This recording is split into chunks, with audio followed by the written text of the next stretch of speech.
কল্যাণকে mister India বলে কটাক্ষ করেছিলেন দীপশিতা।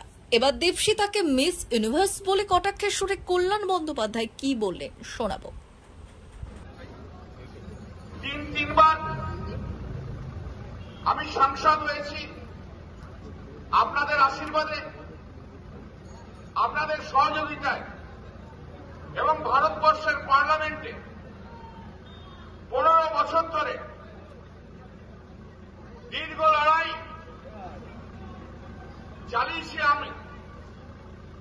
আপনারা দেখেছেন গত 10 বছরে নরেন্দ্র মোদী বিরুদ্ধে সবচেয়ে বেশি মুখরিত মুখ আমি ছিলাম পশ্চিমবাংলা থেকে পার্লামেন্টে। কোনদিন শিরদাঁড়া ঝোঁকাইনি, শিরদাঁড়া ঝোঁকাবো না। মোদীর বিরুদ্ধে লড়াই, সে লড়াই চলছে, চলবে। সিপিএম এর বিরুদ্ধে লড়াই, সে লড়াই করেছি, করব। লড়াই নিয়ে কখনো পিছু পা হয়নি। 15 বছর ধরে এই শ্রীরামপুর পার্লামেন্টে সমস্ত রকমের ডোমজুর সহ সমস্ত জায়গায় ডেভেলপমেন্ট আমরা করেছি। এটা আমাদের সম্মিলিত প্রয়াস। রাজ্য সরকার, জেলা পরিষদ, পঞ্চায়েত সমিতি, পঞ্চায়েত, বিধায়ক এবং আমি সবাই মিলে আমরা কাজ করেছি এবং 15 বছরে এই অঞ্চলে চকপাড়া আনন্দনগর অঞ্চলের যে ডেভেলপমেন্ট হয়েছে সেই ডেভেলপমেন্ট 34 বছরের সিপিএম জামানায় তার 1/4 অংশ পর্যন্ত হয়নি, কিছু করতে পারেনি। আমি শুনলাম যে কোন একজন নাকি আমাকে মিস্টার ইন্ডিয়া বলেছে। তো আমার একটা কবিতার লাইন মনে পড়ছে, জানেন, সেটা বলি। বহুদিন ধরে বহু ক্রস ঘুরে বহু অর্থ ব্যয় করি বহু দেশ ঘুরে দেখিতে গিয়েছি পর্বতমালা, দেখিতে গিয়েছি সিন্ধু, দেখা হয় নাই 200 পিলিয়া, ঘর হতে শুধু 2 পা ফেলিয়া, একটি ধানের শীষের ওপর একটি শিশির বিন্দু। তো মিস ইউনিভার্স দেশ বিদেশ সমস্ত ঘুরে বেরিয়েছেন মিস ইউনিভার্স। তো মিস ইউনিভার্স ঘুরে বেরিয়ে শ্রীরামপুরে এসে মিস্টার ইন্ডিয়াকে দেখতে পেয়েছেন। উনি দেখতে পেয়েছেন ওনার সারা জীবনে ঘাসের ওপর শিশির বিন্দু দেখার সৌভাগ্য ওনার এইখানে হয়েছে, মিস ইউনিভার্সের এখানে হয়েছে। আচ্ছা, আপনি কি দেখতে পেয়েছিলেন বলুন তো, আমাকে জিজ্ঞেস করি। আপনি কি দেখতে পেয়েছিলেন যে 2011 পর্যন্ত যখন আপনাদের বিধায়ক ছিল তখন স্বাধীনতার পর থেকে কোন উন্নয়ন এই অঞ্চলে হয়নি? দেখতে পেয়েছিলেন? আপনি কি দেখতে পেয়েছিলেন যে আপনার বিধায়করা এর আগে যত বিধায়ক ছিল তারা এই ডোমজুড়ে, এই চাঁদপাড়া আনন্দনগরে গণতন্ত্রকে হত্যা করেছিল? সেটা কি দেখতে পেয়েছিলেন? আচ্ছা, আপনি কি দেখতে পেয়েছিলেন এই চকপাড়া আনন্দনগর অঞ্চলে সিপিএম এর হারমাত বাহিনী সমস্ত মানুষকে, তৃণমূল কংগ্রেস কর্মীদের দিনের পর দিন মারপিট খুন করেছে? সেটা কি দেখতে পেয়েছিলেন?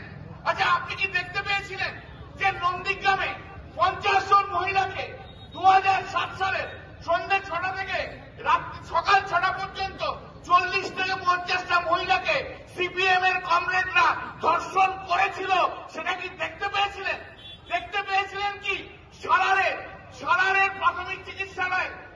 এখন সমস্ত কথার তো জবাব দিতে নেই, তবে এটুকুই বলবো, ওনার যদি মনে হয় যে আমার বিদেশে ঘোরা বা সারা দেশে ঘুরে নিয়ে ওনার আপত্তি আছে, ওনার আপত্তি থাকা স্বাভাবিক। কারণ আমি যতবার বিদেশে গেছি আমি তো চুরির টাকায় যাইনি, ডাকাতির টাকায় যাইনি, ইভেন সরকারি টাকাতেও যাইনি। আমার পড়াশুনোর কাজে এই ভারতের প্রতিনিধি হয়ে আমি আমার পেপার প্রেজেন্ট করতে বিদেশে গেছি। কল্যাণ ব্যানার্জিরা, বিজেপি, তৃণমূল এরা চায় না সাধারণ ছেলেমেয়েরা পড়াশুনো করে এই দেশের নাম, এই রাজ্যের নাম উজ্জ্বল করুক। ফলে স্বাভাবিকভাবে যখন আমার মতো বা আমাদের মতো কেউ কেউ পড়াশোনার কাজে বিদেশে যায়, ওনার অসুবিধা হবে। ওনারা চায় ছেলেমেয়েরা পড়াশোনা না করে ওনার মতো মিথ্যেবাদী, দুর্নীতিবাজ, ঘুষখোর, ডাকাত, চোর তৈরি হোক। ওদের বিরুদ্ধেই আমাদের লড়াই। আর কিছুদিন আগে কল্যাণ এবং কবির শঙ্করের একটি অডিও ভাইরাল হয়েছিল, সেখানে সিট সমঝোতা করার জন্য কিছু টাকা পয়সা চাওয়া হয়েছিল, কি বলবেন সেই ব্যাপারে? দেখো, আমি তো অডিওটা শুনিনি, আমাকে বহু মিডিয়ার বন্ধুরা জিজ্ঞেস করেছে। তবে এই কথা বলতে পারি, আমরা বহুদিন ধরে বলে আসছি তৃণমূল বিজেপির মধ্যে লড়াইটা আসলে পুরোটাই লোক দেখানো। একই পরিবারের দুটো লোক, সেই পরিবারের মানে রক্তের পরিবার হতে পারে, আরএসএসের পরিবার হতে পারে, পরিবারের দুটো লোক কখনো তৃণমূলের জামা গায়ে দিয়ে দাঁড়াচ্ছে, কখনো বিজেপির জামা গায়ে দিয়ে দাঁড়াচ্ছে। তারা কেউ মানুষের জন্য কাজ করতে আসেননি, তাই তারা সিট সমঝোতা করতে পারেন, টাকা পয়সা দিয়ে দাঁড়াতে পারেন। আমরা তো শুনছিলাম অপরূপা পোদ্দার, আরামবাগের যিনি নেত্রী, তিনি বলেছেন তিনি এবার নির্বাচনে লড়তে পারছেন না কারণ তার টাকা নেই। নির্বাচনে লড়ার জন্য তো পকেটের টাকার দরকার হয় না, নির্বাচনে লড়ার জন্য মানুষের আশীর্বাদের দরকার হয়, নির্বাচনে লড়ার জন্য সারা বছর মানুষের পাশে থাকার দরকার হয়। যারা এগুলো করেন না তারাই টাকা পয়সা দিয়ে সিট কেনেন, তারাই টাকা পয়সা দিয়ে সিট সেটিং করেন। শুভেন্দু স্টাইলের ব্যাটিং অভিজিৎ গাঙ্গুলি, বিধায়ককে হুমকি, অভিজিৎকে ক্লিয়ার যেতে হবে, কি বলবো? সে কাকে কি যেতে হবে আমরা কি বলবো? আমরা খালি বলবো যে মানুষ চুরি করেছেন, ডাকাতি করেছেন, আর যে মানুষ এই চোর ডাকাতদের বাঁচানোর জন্য কাজ করছে, তিনি যে প্রফেশনেরই হন না কেন, তিনি যে পার্টিতেই হন না কেন, তারা যাতে সাজা পান, অন্যায়ের যাতে সাজা হয়, তার জন্য বামপন্থীরা লড়াইয়ে ছিল, আগামী দিনেও লড়াইয়ে থাকে। কালকে নিশীথ প্রামাণিক বলেছে যে রামেদের পুরো ভোটটাই বামে, এই বামেদের পুরো ভোটটাই রামে গেছে, সে বিষয়ে কি বলবো? নিশীথ প্রামাণিক তো তৃণমূলে ছিলেন, নিশীথ প্রামাণিক বিজেপিতে গেছে।